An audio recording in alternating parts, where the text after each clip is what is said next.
દાહોદમાં બાળકીનો હત્યારો Acharya Govind nut 27 September સુધી remand પર. લીમખેડા બાર એસોસિએશને શૈતાનનો કેસ ન લડવાનો લીધો નિર્ણય.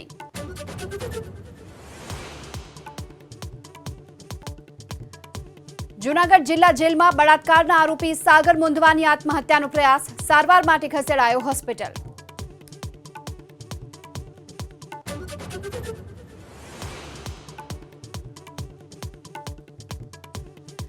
અમદાવાદના નવરંગપુરામાં ટળી મોટી દુર્ઘટના. ચાલુ બસે સિલિન્ડર છૂટો થયા બાદ ગેસ લીકેજ થતા દોડધામ. સદનસીબે કોઈ જાનહાનિ નહીં.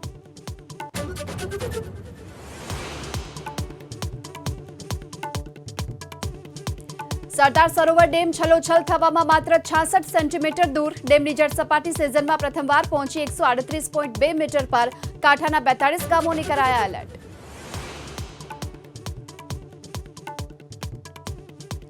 વિકાસને વેગ આપતો મુખ્યમંત્રીનો વધુ એક નિર્ણય. ગાંધીનગર, રાજકોટ અને સુરત શહેરમાં સડક યોજના માટે ફાળવ્યા 255 કરોડ.